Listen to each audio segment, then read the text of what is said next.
It's the multi-award-winning American hip-hop musical with the most successful run in Broadway history.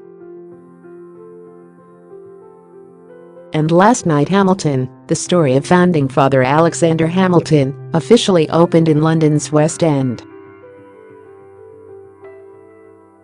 Here the Daily Mail's theatre critic gives his verdict.Not since the Old English epic poem Beowulf has there been a work of such prolonged, rippling rhythm as Hamilton.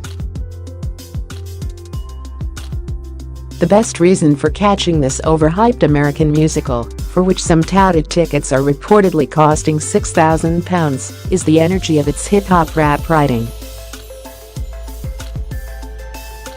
The musical score is so-so, with harmony seldom rising above the level of Adland jingles. The production values and acting are solid, the staging broad, if boxy and the choreography taut, with the chorus line a marvel of tight jodhpurs.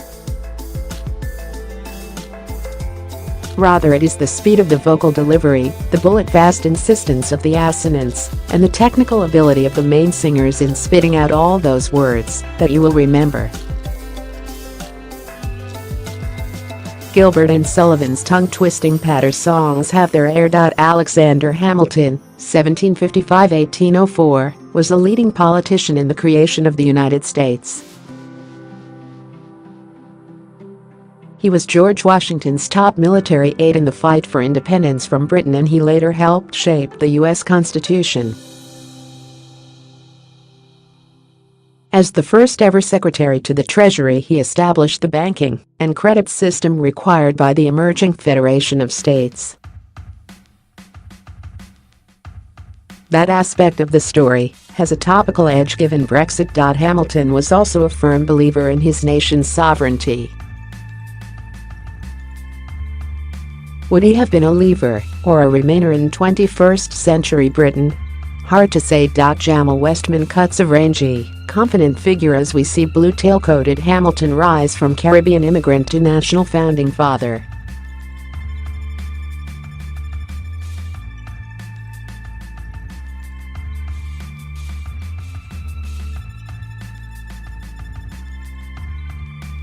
It may not mean quite so much to British audiences. Mr Westman is a convincing hunk for the various women who fall for our hero. Hamilton dabbles with both Angelica Schuyler, Rachelle Ann, and her sister Eliza, a somewhat Sindy Doll turned from Rachelle Ann Go, whom he marries. He later has an affair with a married woman, done with some efficient smoldering by Christine Allado, and that leads to the nascent country's first political sex scandal. The rat-a-tat-tat of the rap lyrics makes romantic interludes a little robotic, but a touching moment does come when Hamilton and Eliza are reconciled after a family bereavement. I was expecting the tragic potential of Hamilton's extraordinary life story to be milked for more pathos. Here was a man who overcame various difficulties, including 2 dueling scenes.Though my 14-year-old daughter had a discreet sniffle, my own eyes remained stubbornly dry.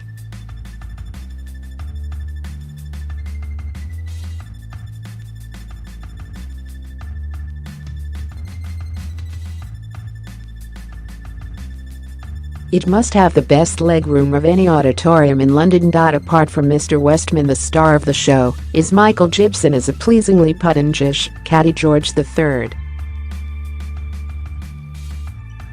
The English king stamps his royal hoof on the floor, saying he is feeling blue at the loss of his colony, and he is immediately swathed in blue light.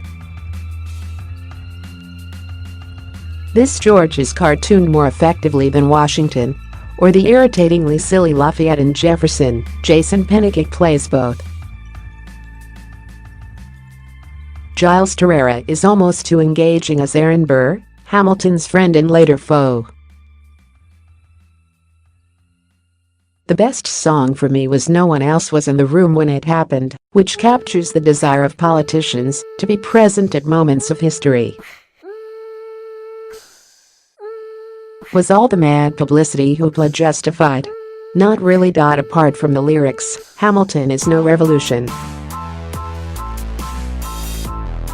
But if you wait until the promotional frenzy has abated, and if you lower your expectations to those for a normal West End show, you should enjoy it well enough.